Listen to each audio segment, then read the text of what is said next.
la délinquance dicte sa loi. C'est la thématique de cette matinale, une thématique importante. La délinquance à quel niveau? Comment? Pourquoi? Est-ce qu'il existe des solutions? De quel type de délinquance parle-t-on ici? Celle des jeunes, celle des institutions, celle des entités, celle qui est organisée, désorganisée, celle qui exclut, celle qui corrompt, qui viole? On peut citer comme ça toute la journée, mais une chose est certaine, sur le plateau, il y a un sociologue pour nous aider à y voir clair. Siroko, c'est notre invité, il est déjà là. Il s'agit du professeur Mesmen Noël Somao. Il est donc sociologue en sciences de l'éducation à l'université Omar Bongo. Professeur, bonjour et bienvenue. Bonjour, merci pour l'invitation.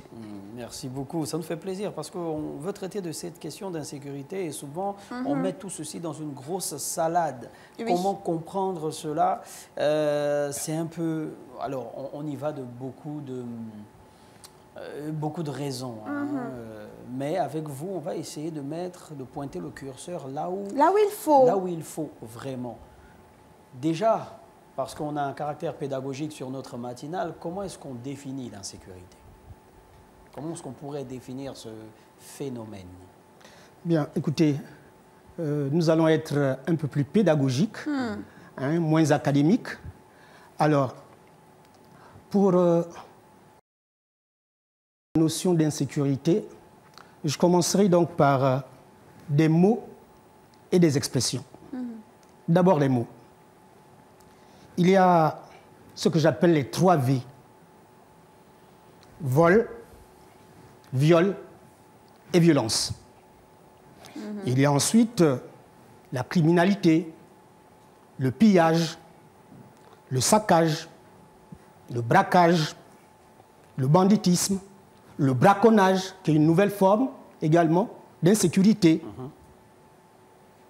Il y a également, pour être beaucoup plus précis dans le jargon gabonais, des expressions qui expriment également l'insécurité.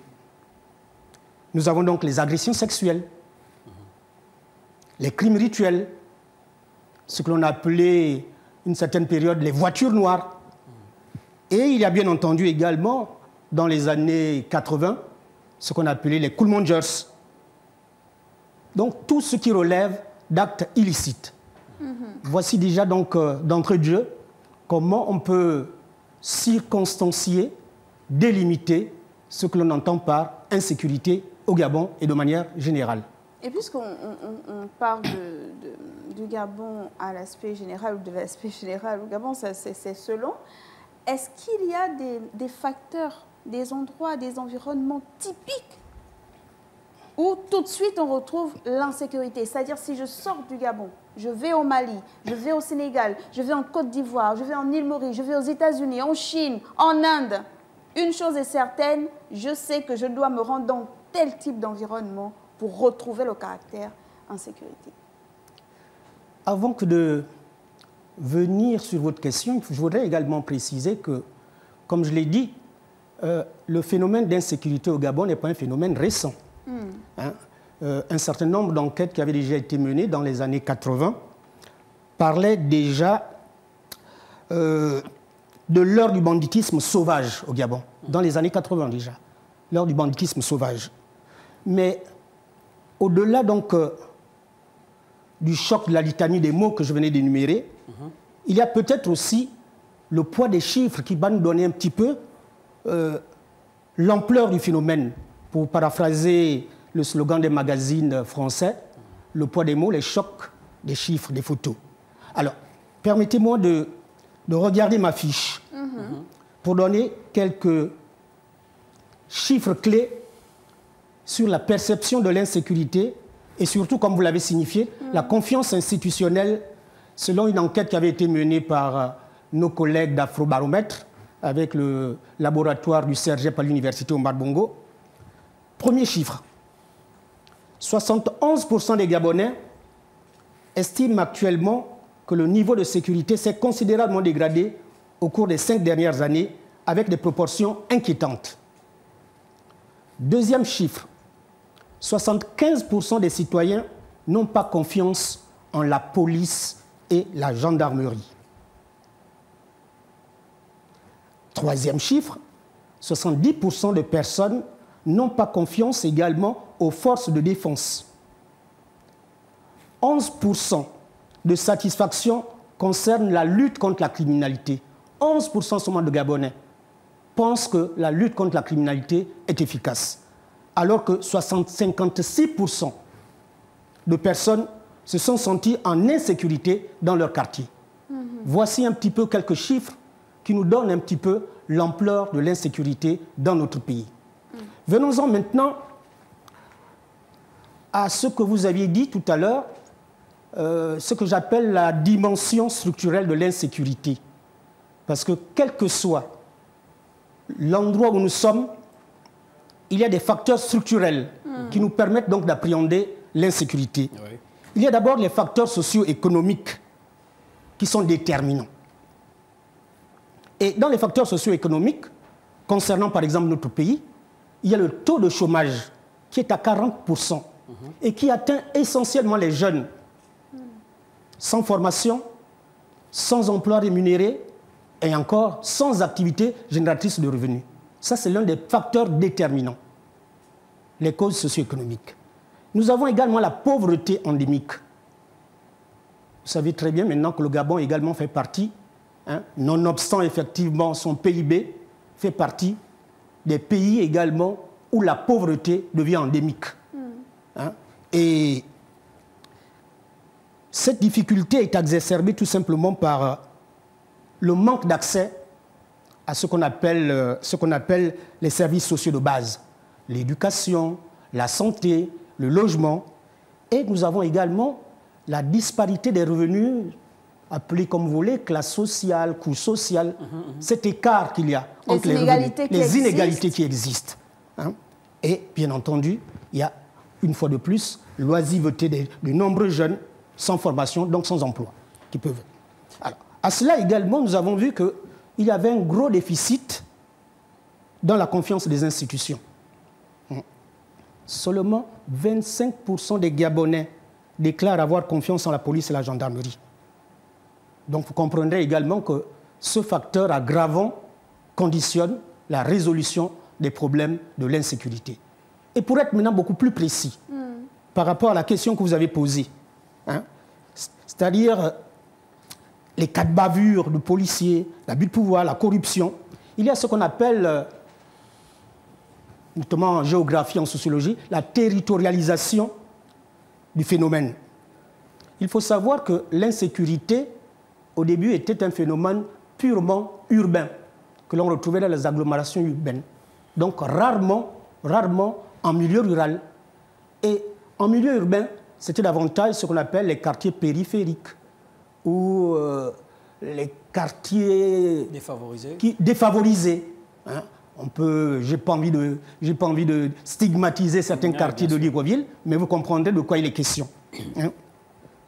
Et nous avons vu maintenant de plus en plus également s'étendre, au-delà donc de la périphérie, au-delà des quartiers dits pauvres, les quartiers UP également n'échappent plus à cette insécurité en milieu urbain. Professeur, permettez-nous de vous couper, votre exposé tellement intéressant. Et on arrive à cela.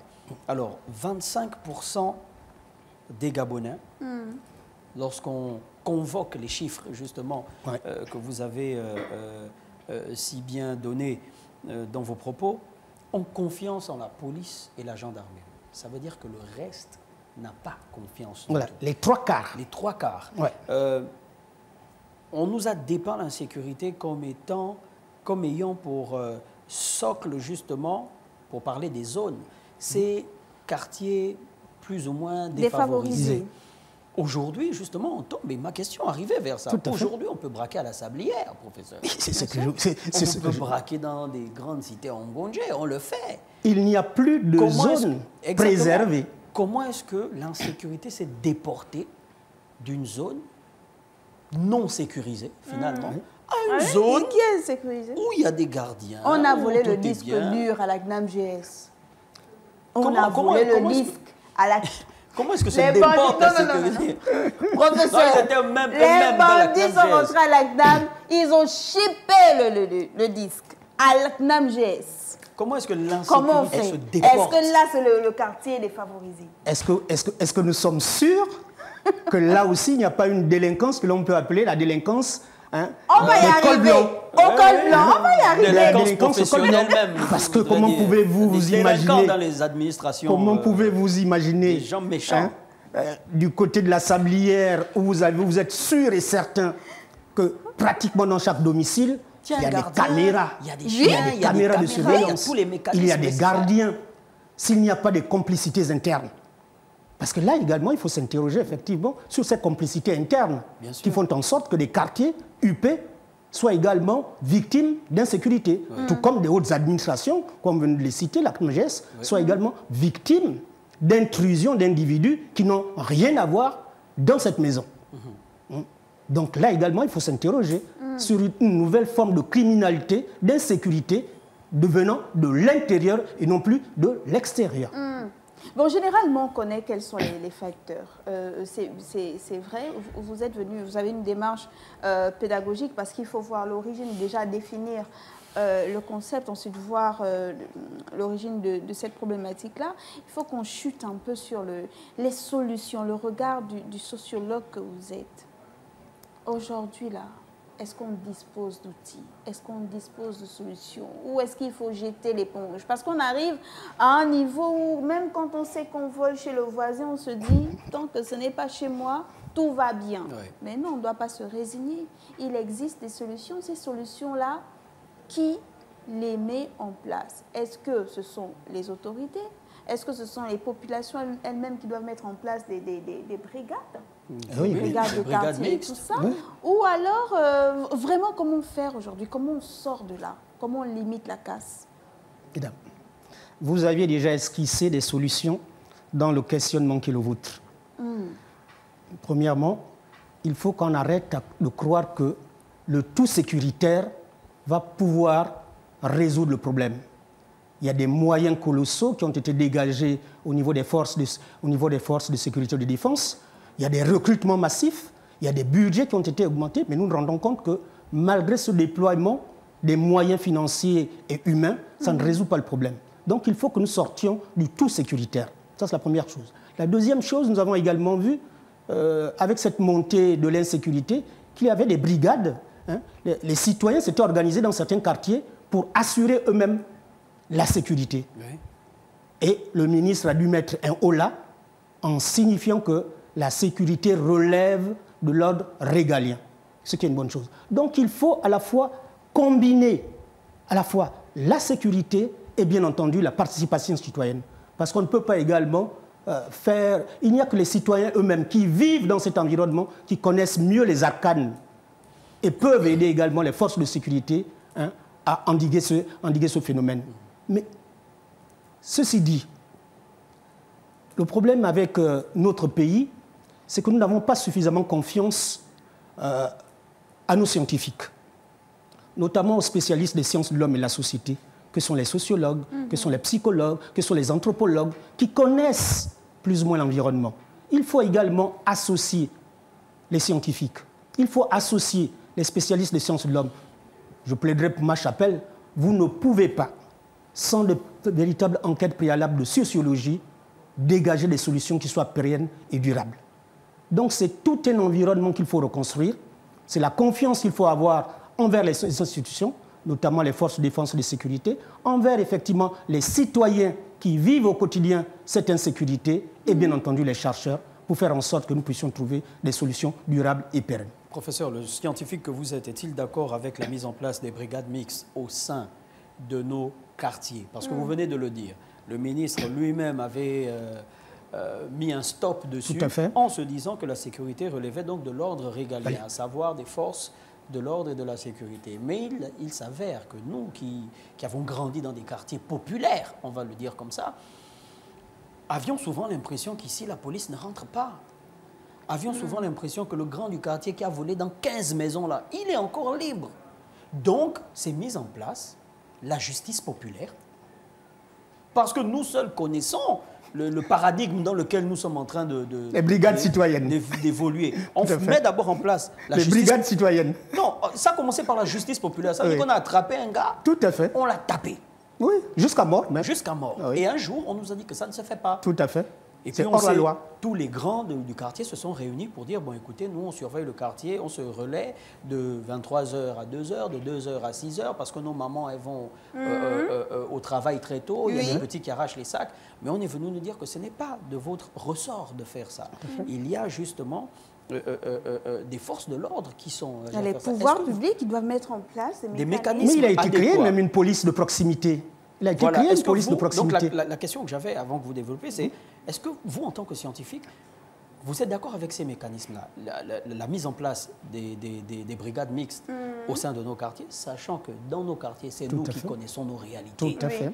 Le gars qui sort là, qui vient nous dire, et qui vient dire clairement et avec fierté qu'il a déjà 5 prisons. Professeur, quand il dit ça aux gens, moi j'ai 5 prisons, je n'ai pas peur de la prison. Qu'est-ce qu'il fait dehors si ce gars-là n'a pas peur de la prison? Donc c'est ça en fait. Du coup, on se fait justice seul. Tout à fait. Non, mais c'est pourquoi je disais qu'il faut des solutions intégrées et coordonnées. La police, ce que je disais, le tout sécuritaire ne peut pas résoudre le problème. Tout comme également, nous avons vu, les brigades citoyennes qui assurent la sécurité ne peuvent pas non plus, du fait que la sécurité relève du droit régalien, ne peuvent pas non plus. Donc c'est pourquoi il faut coordonner à la fois la police de proximité pour faire peur, entre guillemets, et bien entendu, les citoyens qui vivent dans cet environnement, qui connaissent à la fois les individus, les lieux suffisamment pour pouvoir coordonner, aider à résoudre cette solution. Et comme je le disais, il faut également en sous-main qu'il y ait des scientifiques qui savent jouer sur les agrégats. Et je dis, tant que nous n'arriverons pas à résoudre un certain nombre de problèmes socio-économiques, et vous voyez bien que la majorité, entre guillemets, des délinquants, des braqueurs et autres, mais c'est des jeunes désœuvrés, c'est des jeunes oisifs qui ont du mal, effectivement, à vivre. Et il y a même un déplacement maintenant de cette délinquance sur l'ordinaire vers des solutions qui rapportent telles que le braconnage, les orpailleurs et autres, des lieux de non-droit qui sont en train de se créer dans certaines villes. Et c'est ça qu'il faut craindre. Donc le véritable problème d'abord, c'est endiguer la pauvreté, c'est endiguer la misère, c'est de sortir ces jeunes désœuvrés de la situation dans laquelle ils sont, où ils n'ont aucun espoir, aucune espérance, et par conséquent, puisque je n'ai rien à gagner, eh bien, tout est permis. Souvent, lorsqu'on lit certains ouvrages, notamment de sociologie politique ou d'anthropologie politique, on a l'impression que la gestion de la cité répond à certains codes, répond à des normes qui généralement ne sont pas comprises par le plus grand nombre. Mais souvent, on entretient ou on maintient certains facteurs défavorisants pour les propres intérêts du pouvoir en place. Alors, je m'explique. Vous dites l'origine, on le sait, de la petite délinquance. Parce que la grande délinquance, on a ces gens qui ont déjà des millions de très belles voitures, mais qui continuent de piller. Ça, c'est un cas. Mais de la petite délinquance, là, c'est la pauvreté, le manque d'éducation, la précarité. Donc, si on soigne la pauvreté, on soigne le manque d'éducation, on donne du travail aux jeunes, on réinsère ces jeunes-là qui sortent des maisons de prison, on lutte contre l'insécurité. Bien entendu. Alors qu'on sait qu'on a l'impression que rien n'est fait. Est-ce que finalement, ce n'est pas une méthode de gouvernance politique, monsieur? Nous entrons en période électorale. Nous entrons en période électorale.